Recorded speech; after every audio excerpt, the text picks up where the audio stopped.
good morning. Hi, have a good day. Hello. Ayan, kumusta po kayo? Ayan, syempre, alam nyo na nasa probinsya tayo, kaya ito ang aking everyday routine, ang bumisita sa aking mga pananim dito. Ayan, tinan nyo na naman ang aking magandang kamay, ay punong-puno na naman ng lupa. Ayan, kasi nag-garden na naman tayo today. So, ayan, update ko lang kayo sa aking mga pananim dito. Grabe, blessed na blessed tayo. Namumunga at saka sobrang lulusog nila. Parang katulad ko lang yun. Char. Ayan, tingnan nyo ang aking mga pananim dito.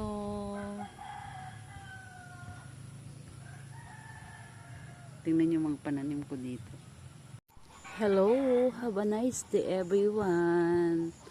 Ayan, update nga pala tayo sa ating mga naitanim na siling green. And look at my hands. Ayan, alam nyo naman, sinumpong na naman ako ng aking kasipagan. At syempre, yung aking mga tinatanim ay mga love ko talaga sila, diba? Kaya, sinusuklian naman din nila yon ng pagmamahal. Ayan, kitang-kita nyo naman, napakarami na ng bunga ng ating siling green. Ayan, kung makikita nyo po, ayan na, ang dami na ng kanyang bunga. So, hindi na tayo bibili ng siling green na pangsigang or gusto nyo ng kung anong ginagamit saan yung mga siling green sa pagluluto. Syempre, so, ayan, mga dynamite, whatever na gusto nyong gawin, ay makakapag-ani na tayo in a few days or weeks, mga ganyan. Kasi malalaki na sila.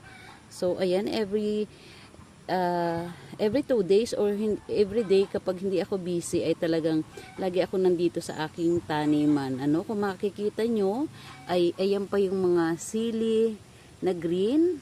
Talaga namang lahat sila halos ay namumunga na. Napakarami na ng kanilang mga bunga dyan. Ayan.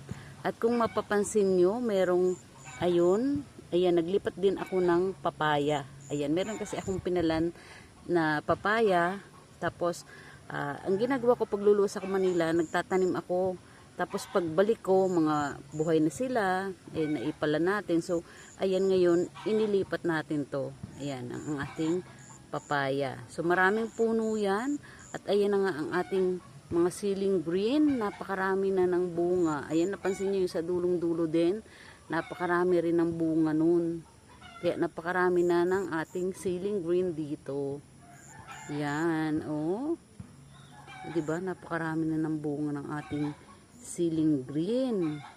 Kung mapapansin nyo mga idol. And, of course, syempre hindi lang siling green ang aking naitanim dito sa aking garden or may ginawa nga ako ditong garden, 'di ba? So ito, ayan, sobrang lulusog na rin ang aking mga puno ng lara or bell pepper.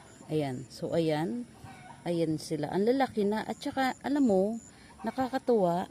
Ayan meron pang doble kasi tinry ko sabi ko baka hindi mag-grow yung iba. So dalawang puno sa isang So, ililipat ko yung isa kasi okay naman na sila yung condition nila. Condition talaga yun. And, marami to. Like ito, yan, pa rin, dalawang puno din to. So, ililipat natin. Yung iba naman ay mga single lang. Like, ito mga to. Yan, mga single. Iba ay double. Yan. So, ita-transfer ko. And, of course, kung nakikita niyo yung mga maliliit na yon, yan naman ay yung ating Chinese pechay. Yan yung ating bok choy or Chinese pechay. So, ayan, isiningit ko lang din dito sa gitna. And then, yan, ito yung mga din yan, mga bell pepper pa din. Diba nakita nyo? Ayan, growing na talaga sila. Yan ang tatawa. At nakakatawa ha, ito ay ka-age lang din nila. May bulaklak na ang ating bell pepper. Ayan, ilang puno na to na may bulaklak. Yan nakita nyo, may bulaklak na siya. So, halos sumasabay siya dito sa aking siling green, humahabol. Diba? So, saan man natin gamitin yung mga sili, meron na tayong magagamit dito.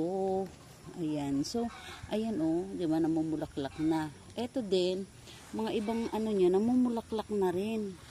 Like ito. Yan oh. Yan. Namumulaklak na rin siya. Nakita nyo? Di ba? Kaya nakakatuwa talaga. Sa akin ay sobra kong happy. Kinakausap ko yung mga halaman ko, mga idol, tuwing bumibisita ako dito. Ayan, of course, meron tayong pa-flowers dito. Hindi ko tinanggal tong flowers na to para kakaiba naman. Ayan, so ayan ang ating mga tanim dito sa aking garden. Ayan yung ating mga bok choy. Ayan, nandyan. Ayan, so medyo mga malalaki na sila. So, yung pa sa gilid na yon. And, yun nga pala mga loads. Siyempre, ito rin yung aking mga iba pang tanim dito. Ayan, yung pinalan ko na papaya, ililipat pa ang iba. Marami. Marami kasi sila. So, yun nga sabi ko sa inyo, naglipat ako kanina ng papaya. Ayan, naglipat-lipat na tayo ng mga papaya sa side by side. Ayan, like dyan, sa side na yan. Kasi pagka, pwede na sila dyan. At ito nga pala yung update pa rin sa ating pipino. Ayan yung ating, ito yung unang, bago ako lumuwas last time, nagtanim ako dito ng 6 na puno muna. Di ba may pinalan ako? So, sabi ko try ko kasi hindi pa ganun kalalaki. Pero tinry ko. Pero ang ganda, nag-grow na sila talaga. Ayan, 6 na puno yung nauna. So, yan yung mga nauna kong inilipat. Tapos, pagdating ko, iyan naman yung mga inilipat ko. Yan, oh. Yan. Survivor naman sila. Ayan, good naman in condition. Ayan. And then, ngayon, meron akong inilipat na iba. Siguro mga 4 na puno din yun. Yan, mga bagong lipat lang sila. So, yan. So, yan ang aking update dito sa aking hardin. Yan. So, mga sinisingit ko lang yung aking mga bok choy dyan. Yan, para mag-grow. Yan, medyo may damo na ulit. Yan, tapos yung ating mga papaya dito. Yan, no. So, ayan yung aking garden dito. Di ba nakakatuwa? Nakakatuwa ang ating mga tanim. Lahat sila ay going na sa pamumunga. Ayan. Ito yung, kanina nandun ako sa kabila side nag-video. Ito yung isang malaking puno natin. So, ayan, oh. Marami na rin siyang bunga at bulaklak. Yan. Kaya nakakatuwa ang aking mga halaman, no? Talaga namang thankful tayo kasi talaga naman sila ay masisipag, mamunga. So, ayan. Kanina doon ako galing, di ba? Yung unang video ko, nandun yung isang mas marami na yung bunga. Yan, dyan. Napansin nyo. Yun. Kaya sobrang nakakatuwa. Yan.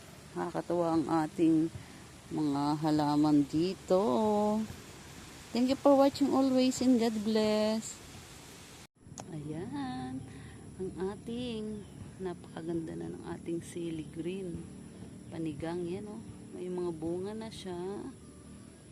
Kita niyo mga lods. Diba? Bless na bless. Sipag lang.